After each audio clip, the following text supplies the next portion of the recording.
Ini saya akan menjelaskan tentang konsep dan pengertian nilai tambah.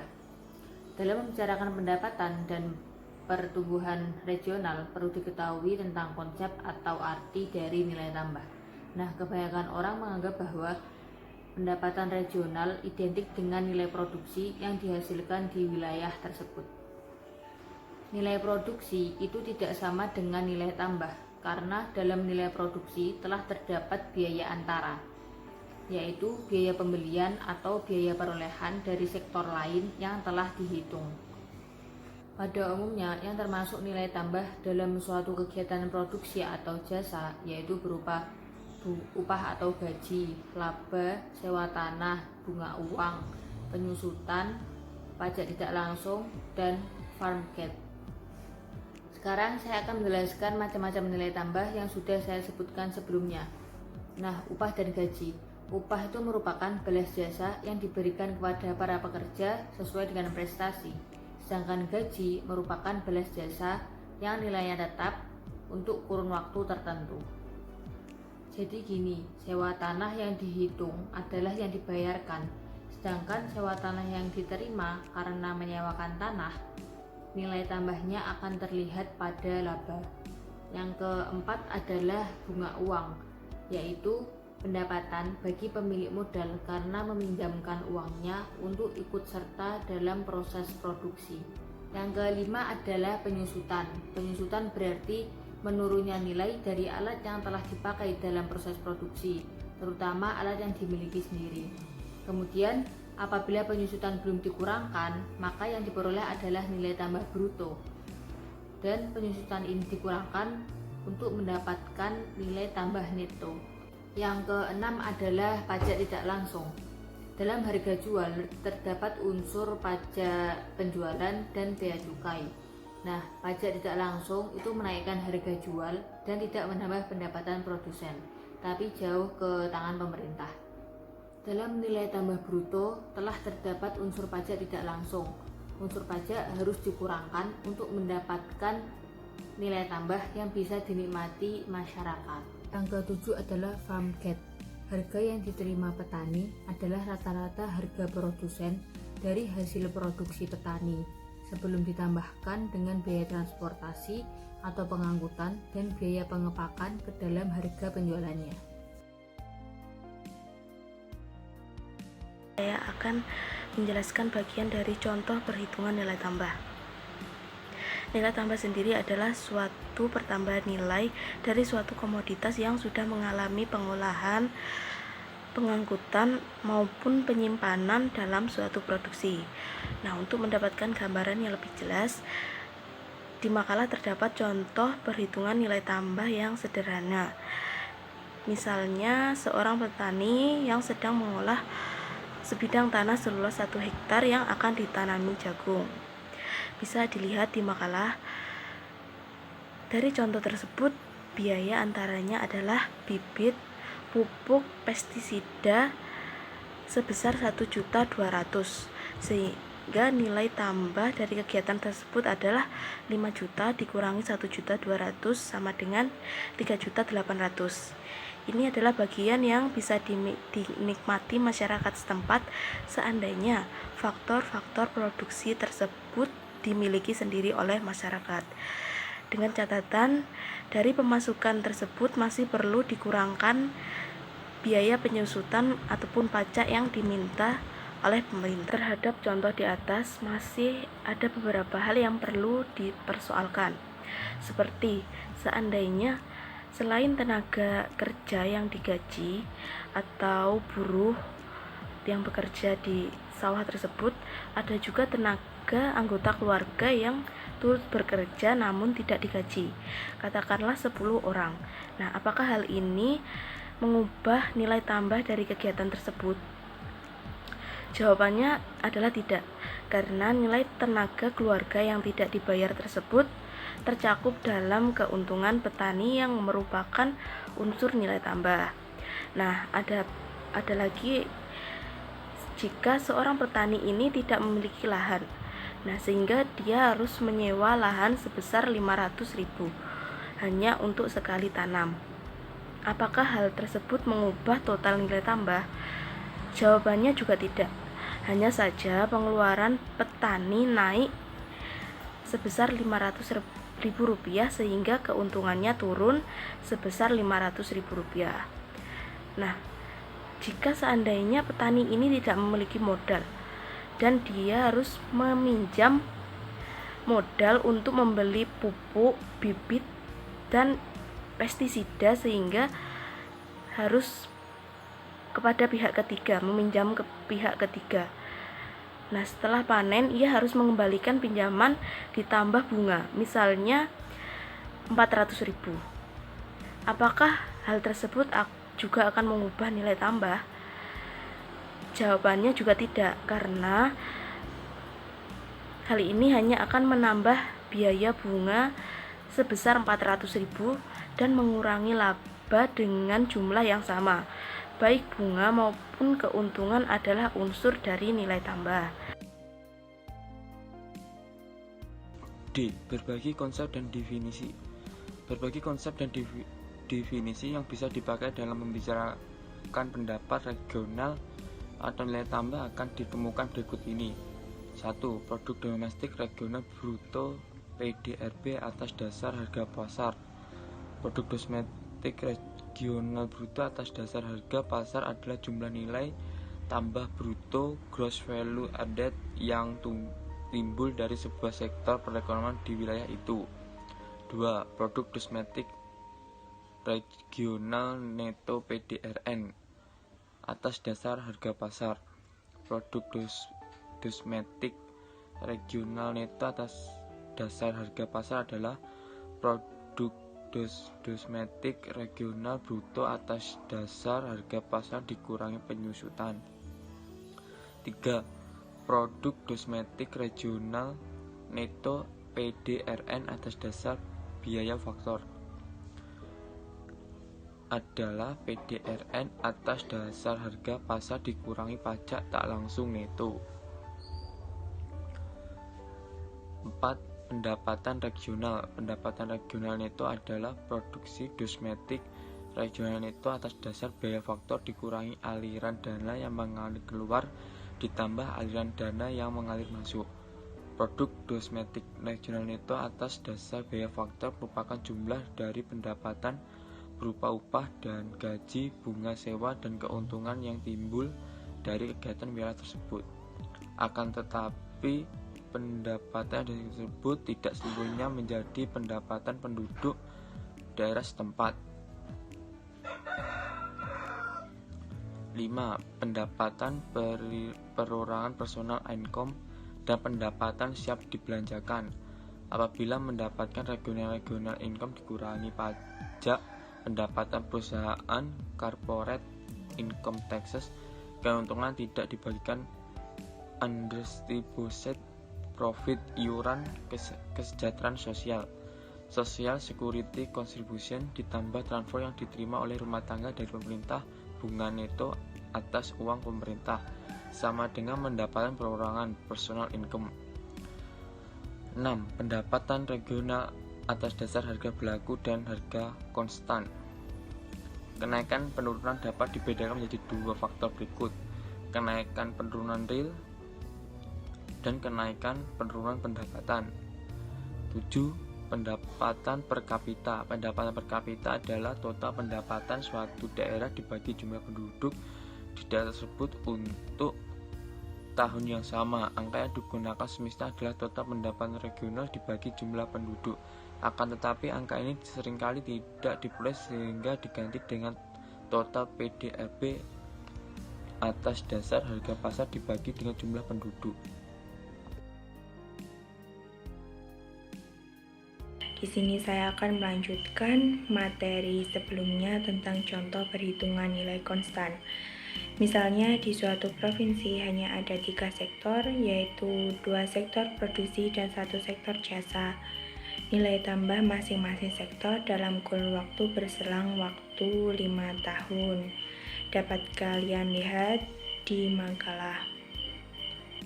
Dari kedua tabel di atas, diketahui bahwa dalam kurun 5 tahun total pendapatan regional dalam harga berlaku naik dari 3 juta menjadi 4.160.000, yang berarti dalam harga berlaku terjadi kenaikan sebesar 38,67%.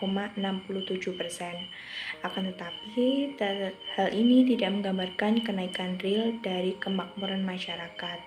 Nilai produksi tahun 2000 dalam nilai konstan tahun 1995 dapat kalian lihat di makalah. Dalam harga konstan, maka besarnya kenaikan pendapatan regional dalam kurun waktu 5 tahun ialah 11,96%. Angka ini diperoleh dari total pendapatan tahun 2000 dengan menggunakan harga konstan 1995 yaitu 3.358.919 dibagi dengan total pendapatan tahun 1995 yaitu 3 juta. Hasilnya adalah berupa indeks tahun 2000 sebesar 1,1196, sedangkan indeks tahun 1995 adalah 1. Hal ini berarti terjadi kenaikan indeks sebesar 0,1196%. Dalam tabel di atas, perlu dijelaskan cara menentukan harga konstan sektor jasa. Dalam hal ini perlu dihitung indeks inflasi tertimbang dengan menggunakan sektor produksi yang ada. Mula-mula dihitung nilai produksi tahun 2000 dengan harga tahun 2000, yaitu harga berlaku 1.100 dikali 600 ditambah 2.300 dikali 1.000 sama dengan 2.960.000. Kemudian dihitung nilai produksi tahun 2000 dengan harga tahun 1995, harga konstan yaitu 1.100 dikali 500 ditambah 2.300 dikali 800, hasilnya 2.390.000. Kemudian dihitung indeks inflasi yaitu 1.200.000 dibagi 1,2385, hasilnya 968.919. Cara menghitung nilai konstan sektor jasa dapat dilakukan dengan lebih mudah dengan menggunakan indeks inflasi tahunan yang dikeluarkan oleh BPS setempat. Indeks inflasi juga dapat dihitung sendiri seandainya indeks inflasi tahunan diketahui. Harga berlaku pada tahun 1995 yang dinyatakan sebagai tahun dasar diberi indeks 1. Apabila inflasi tahun 1996 dimisalkan 7%, maka indeks inflasi tahunan 1996 adalah 1,07.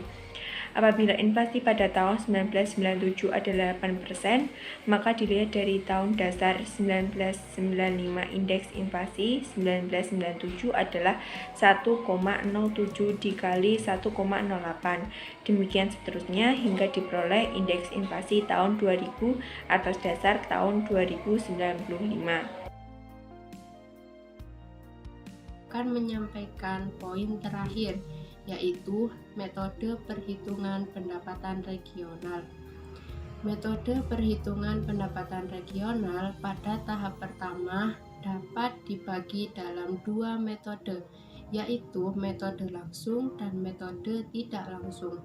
Metode langsung adalah perhitungan dengan menggunakan data daerah atau data asli yang menggambarkan kondisi daerah dan digali dari sumber data yang ada di daerah itu sendiri. Hal ini berbeda dengan metode tidak langsung yang menggunakan data dari sumber nasional yang dialokasikan ke masing-masing daerah. Metode langsung dapat dilakukan dengan mempergunakan 3 macam cara, yaitu pendekatan produksi, pendekatan pendapatan, dan pendekatan pengeluaran. Metode tidak langsung adalah perhitungan dengan mengalokasikan pendapatan nasional menjadi pendapatan regional memakai berbagai macam indikator, antara lain jumlah produksi, jumlah penduduk, luas areal sebagai alokatornya. Yang pertama adalah metode langsung. Metode langsung dibagi menjadi 3, yaitu pendekatan produksi. Pendekatan produksi adalah perhitungan nilai tambah barang dan jasa yang diproduksi oleh suatu kegiatan atau sektor ekonomi dengan cara mengurangkan biaya antara dari total nilai produksi bruto sektor atau subsektor tersebut. Pendekatan ini banyak digunakan untuk memperkirakan nilai tambah dari sektor atau kegiatan yang produksinya berbentuk fisik atau barang, seperti pertanian, pertambangan, dan industri sebagainya. Nilai tambah merupakan selisih antara nilai produksi atau output dan nilai biaya antara atau intermediate cost, yaitu bahan baku atau penolong dari luar yang dipakai dalam proses produksi. Sektor jasa yang menerima pembayaran atas jasa yang diberikannya sesuai dengan harga pasar masih bisa dihitung dengan pendekatan pendapatan. Jika perhitungannya akurat, maka kedua pendekatan itu semestinya memberikan hasil yang sama. Nilai tambah itu sama dengan balas jasa atas ikut sertanya berbagai faktor produksi dalam proses produksi. Yang kedua adalah pendekatan pendapatan. Dalam pendekatan pendapatan, nilai tambah dari setiap kegiatan ekonomi diperkirakan dengan menjumlahkan semua balas jasa yang diterima faktor produksi, yaitu upah dan gaji dan surplus usaha, penyusutan, dan pajak tidak langsung neto. Pada sektor pemerintahan dan usaha yang sifatnya tidak mencari untung, surplus usaha tidak diperhitungkan. Surplus usaha meliputi bunga yang dibayarkan neto, sewa tanah, dan keuntungan. Metode pendekatan pendapatan banyak dipakai pada sektor jasa, tetapi tidak dibayar setara harga pasar, misalnya sektor pemerintahan.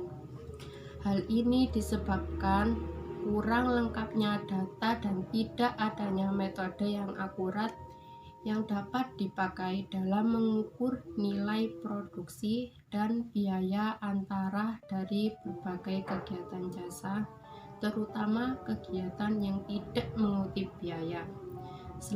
Selain itu, kutipan seringkali tidak menggambarkan harga yang sebenarnya untuk pelayanan yang mereka berikan, misalnya sektor pendidikan dan rumah sakit. Dan yang terakhir adalah pendekatan pengeluaran. Pendekatan dari segi pengeluaran adalah menjumlahkan nilai penggunaan akhir dari barang dan jasa yang diproduksi di dalam negeri. Kalau dilihat dari segi penggunaan, maka total penyediaan atau produksi barang dan jasa itu digunakan untuk 1. Konsumsi rumah tangga, 2. Konsumsi lembaga swasta yang tidak mencari untung, 3. Konsumsi pemerintah, 4. Pembentuk modal tetap bruto atau investasi, yang kelima perubahan stok, dan yang keenam ekspor neto. Perlu dicatat bahwa dalam kategori di atas tidak dimasukkan konsumsi lembaga yang mencari untung, karena konsumsi mereka tidak bersifat konsumsi akhir. Hasil produksinya yang akan menjadi konsumsi akhir, sehingga apabila dimasukkan akan terjadi perhitungan ganda. Jadi, intinya yang dihitung adalah konsumsi akhir yang tidak akan lagi dikonsumsi oleh pihak lain. Dan ekspor neto adalah total ekspor dikurangi total impor, total penyediaan atau total barang dan jasa yang tersedia di dalam negeri adalah total yang diproduksi ditambah impor dikurangi ekspor. Karena yang akan dihitung hanya nilai barang dan jasa yang berasal dari produksi dalam negeri saja, maka total konsumsi harus dikurangi dengan nilai impor, kemudian ditambah dengan nilai ekspor. Perubahan stok adalah selisih kondisi awal tahun dengan akhir tahun dari barang atau bahan yang ada dalam penyimpanan atau pergudangan para pedagang atau produsen, ataupun stok dalam proses produksi. Harus dihitung berapa yang digunakan untuk masing-masing item. Penjumlahan dari keenam unsur penggunaan tersebut merupakan produk kosmetik regional bruto. Yang kedua adalah metode tidak langsung. Metode tidak langsung adalah suatu cara mengalokasikan produk kosmetik bruto dari wilayah yang lebih luas ke masing-masing bagian wilayah. Misalnya, mengalokasikan PDB Indonesia ke setiap provinsi dalam menggunakan alokator tertentu. Alokator yang dapat digunakan yaitu 1. Nilai produksi bruto atau neto setiap sektor atau subsektor pada wilayah yang dialokasikan. Yang kedua adalah jumlah produksi fisik. Ketiga, tenaga kerja. 4. Penduduk. Dan 5. Alokator tidak langsung lainnya. Dengan menggunakan salah satu atau kombinasi dari beberapa alokator, dapat diperhitungkan persentase bagian masing-masing provinsi terhadap nilai tambah setiap sektor dan subsektor. Metode ini terkadang terpaksa digunakan karena adanya kegiatan usaha yang lokasinya ada di beberapa wilayah, sedangkan pencatatan yang lengkap hanya dilakukan di kantor pusat.